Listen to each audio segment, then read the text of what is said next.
Hi everyone, welcome back to my home studio. This is my day 31 of my quarantine distraction videos that I've been doing for my students and for all of you. I know that a lot of you are stuck at home right now without being in a studio or access to studio materials that you're used to using. So this video is designed to show you how you can make easy drape molds from clay, and you don't even have to have plaster, using just objects that you have around the house. Look around and look at things in your house that you have and think, ooh, if I had clay in that shape, that would be a really nice drape mold. If it's something that you can still clean off, you can use it as a drape mold. Now, in the case of some of my drape molds, I just used some pots that I had around. So I have an oval drape mold, I have some round drape molds, I have some that are made from just styrofoam trays that I got at the grocery store. You can look for the shape of a drape mold in just about anything though. Like one of the weird things that I was thinking about is look at your light fixtures. Like I have light fixtures that might be rounded or light fixtures that are long and oval. And if you can wash that light fixture cover, you could use it as a drape mold. So this video is a quick little exploration of how you can make your own drape molds, fire them, and then you have a bisque mold that you can use over and over and over. And you can do it just with materials that you have in your home studio or your homes, wherever you're working. So I hope you enjoy. Drop me any comments below in the comments or ask me any questions, and I hope you all stay safe, stay healthy, and keep potting if you can. Reusable molds are so essential in a ceramic studio. I have dozens of molds made of plaster, which are at school.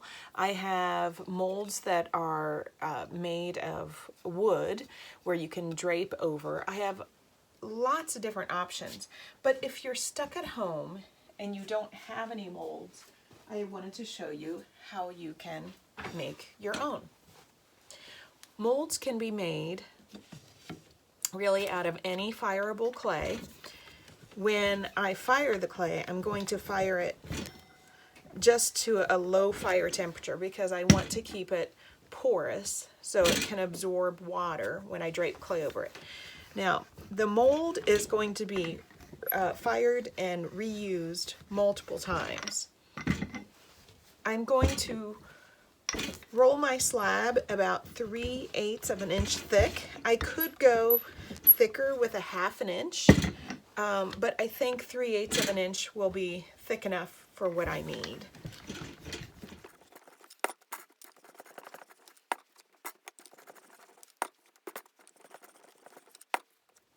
One of the easiest ways to make a mold would be a wheel thrown form, where you make a bowl and you can trim a foot off. I'll show another video on that. But these are just going to be molds where I drape it into or over another object to get that form.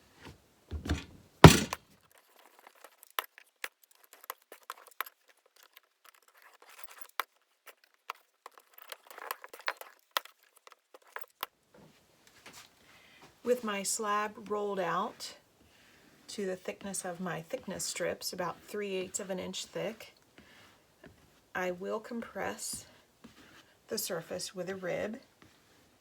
It'll smooth out imperfections, but as always with slab building, the compression and ribbing actually makes the slab stronger. I will do that with both sides.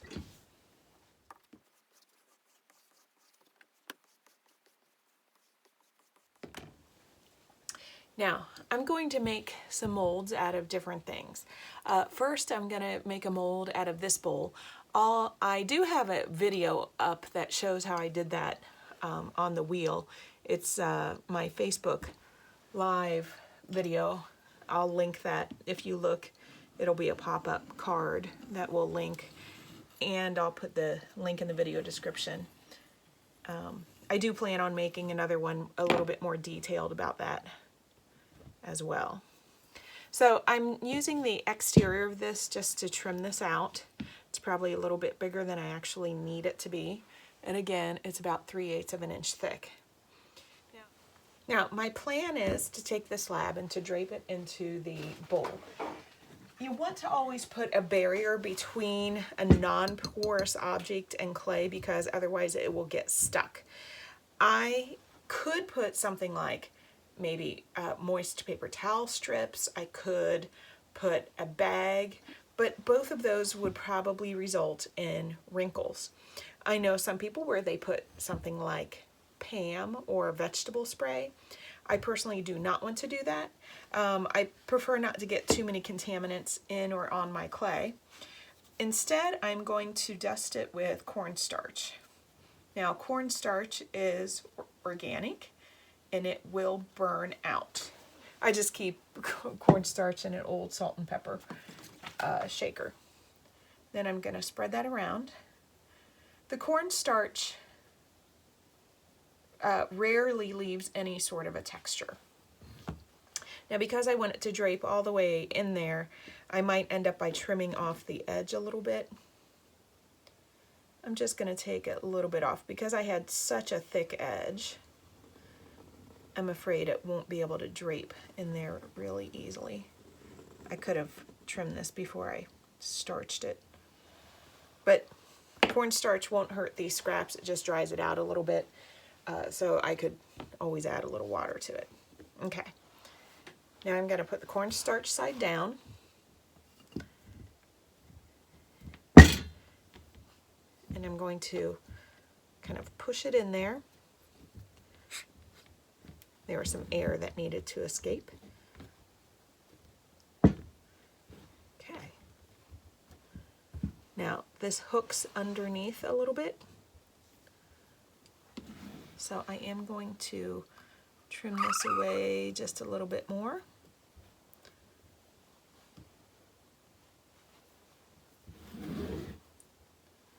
And I can feel it's pretty much down in there.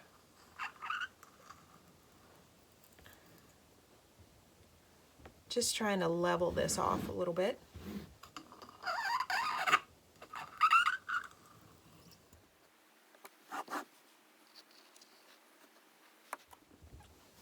Okay, so there we go. I'm going to give this a few hours to start drying and allow it to shrink a little bit, and then I should be able to kind of work it out and get it out of there without much difficulty. Okay. For the next piece, I'm going to make a mold in just a standard old kitchen bowl, and mine is even kind of dinged up and dented. I've been using that in my kitchen for years. Now, normally I would have like a bunch of templates like this cut out. All of my templates are at school right now, with the exception of this, but I wanted a circle a little bit bigger than this. Of course, I could use a compass and cut out a new one, but I decided just to use a bowl that I have down here. And I'll set it on there, and I'm going to trim this out.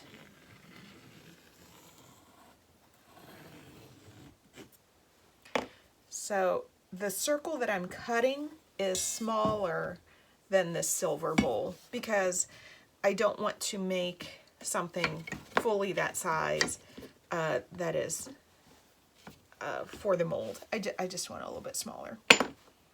Okay, I'll remove this. This might even be a little bit deeper than I wanted it. I'm not too sure. Once again, I'm going to cornstarch it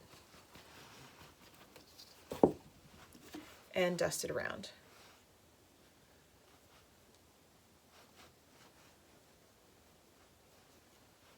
I'm going to just eyeball it and try to get it as close to in the middle as I can when I stick it in here. So as I push it in, the air has to kind of sneak out from underneath it.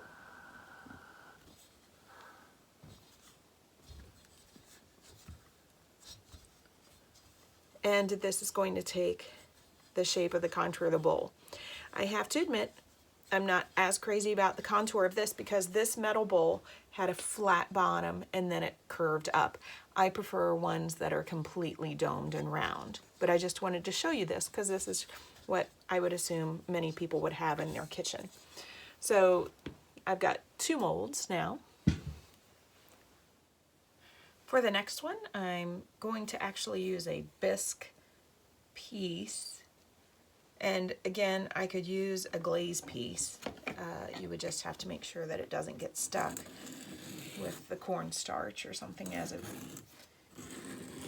means for keeping it from sticking.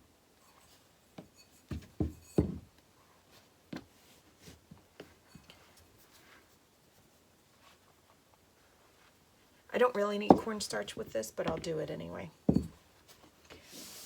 Because if you're placing clay on a bisque fired piece, it is going to absorb so much moisture that it should just pull away. So this one, I'm really going to try to push in. This is going to have a much steeper curve to it.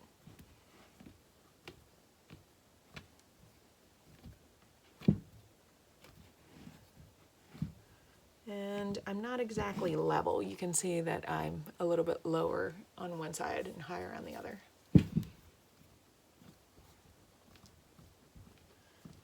I'll wait until that's dry when I pop it out, and I'll try to level the edge. And I'm trying to do this with the least amount of finger dents as possible. And then lastly, I wanted to show you another way where you could just kind of drape something into the midst of it.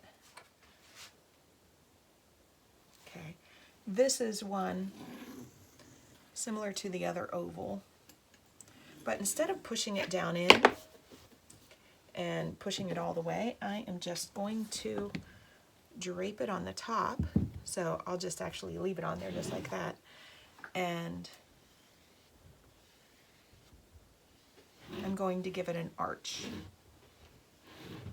So not as deep as the actual pot.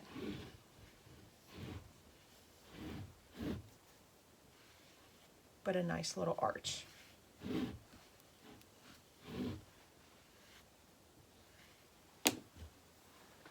So there we go. I will let all 4 of these molds sit up and get leather hard. I'll come back later today and show you how I would finish those off for firing. For this slab, I'm going to be using just a regular styrofoam tray that I got at the grocery store. Something came in it, like meat, and of course I washed it really well. As I rib this, I want to be careful not to make any odd indentations. I want to have it really super smooth. And notice that I'm kind of lifting up the edges to make sure that it actually fits down there in the corners. Now this mold that I'm making, once it's bisque fired, I should be able to use both the interior and the exterior of this. The only reason that I put the clay on the interior of the styrofoam mold is because on the exterior the styrofoam has some lettering and numbers that I didn't want to transfer. Before this dries, I want to just make sure that the angle of this all looks even, and I'm going to run a needle tool along the edge so that the side of the needle tool is running along the side of the styrofoam. Obviously, I don't want the needle itself to poke, cut, or scratch the styrofoam. There we go. And again, it's quite thick because this is going to be a mold from which I can mold other pieces of clay once I fire it. So I'll set that to the side as well and let that get stiffer. Okay, so these molds have been sitting overnight, and I had a heavy bath towel on them because I did want them to dry, but not dry too much. This one feels just right. It's leather hard, and you can see that that'll pop out nicely. I'll go ahead and pop these out, and then I'll show you how I would finish them off. Oops, darn it. Well, totally dropped that one when I took it out. I just wasn't careful. I can still rib over the dents that I just put in it though. All right, now that I've popped them out of the mold, I'm ready to clean them. So I'm leveling the edge of the small round one first with a Sureform, just like I would level the edge of, say, a pinch cup. Now I'm ribbing the exterior to try to get rid of any cracking, maybe use a little sponge there as well, and really, again, trying to make sure that the outer edge is nice and clean. For the next one, the oval one, I'm just working on leveling the edge of that, using a little bit of a sponge, a little bit of a rib to clean that one up.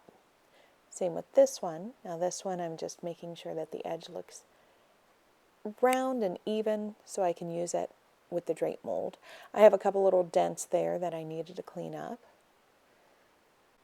And after I sponge that one, I'm done. And then lastly, I'm doing the larger bowl, and here I'm just correcting some of the dents that I inadvertently made when I dropped it, and then cleaning it up in the same manner. Okay, true confessions time. I had this outside in the sun, and I let it dry for a couple of hours, and it warped, so I tried to flatten it, and wouldn't you know it, I got a crack right here. So when you have something like that, it might be better just to recycle it, do it over again. But if you're really trying to salvage something like this, you cannot just blend over it. The way to solve something when you have a massive crack is you need to, first of all, be super aggressive and get in there, and you have to make it look worse before you can make it look better. So I am going to be really aggressive with my scoring.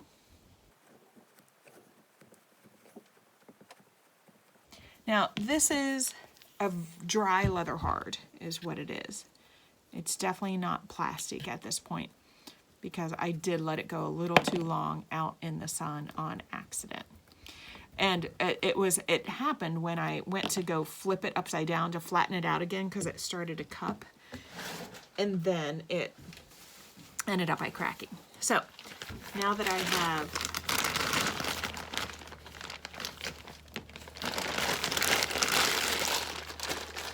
I've scored, I'm going to take a little piece of clay. Now this is plastic clay, and I'm going to just kind of play with it here for a minute or two to help dry it out. So I'm going to roll it, ball it back up, roll it, ball it back up.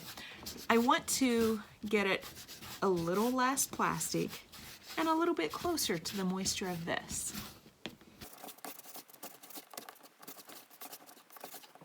I decided to leave this part in because I think this is a very practical thing to know how to fix a crack when you've done something like what I did. I was just impatient and I was a little too aggressive.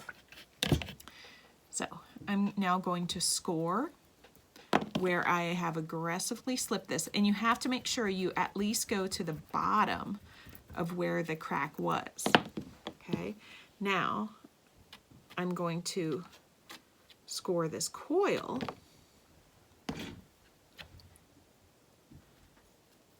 and then I'm going to put that in there.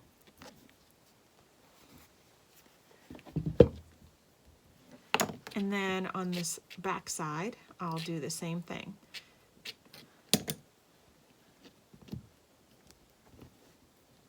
Okay, now that I have that in there, I'm just going to blend over that.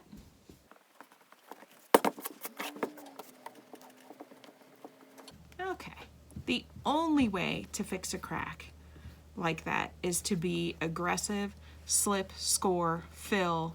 You cannot just blend and expect that to take care of it. I have students all the time who they have maybe the crack on an edge or something, and I'm like, you've got to be aggressive.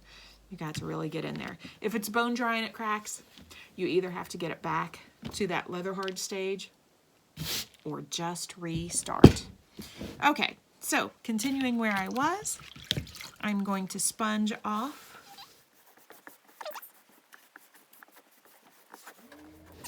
Now, you have a couple decisions when you have a mold like this, okay? I could leave it with a shape like this, which indicates that I will end up by trimming it off on this edge, or if I wanted it to go flush right down to the table surface, that way I could put a flange on it. I think that's actually what I want to do. So I'm going to use a Sureform, and I'll show you that. So in the case of this, I'm going to take a Sureform, and I'm getting rid of kind of that edge of the flange that sticks out. I'm going to do that all the way around. And here I'm just, again, cleaning, getting rid of that little ridge that I had, trying to make sure that it's very smooth and continuous coming down to the table. Now, by allowing this to come all the way down to the table, this allows me, if I would want to, take a slab and place it over it and have it flare out. I could then have a rim on it, and I'm not held to any particular size of a rim like I would have been earlier.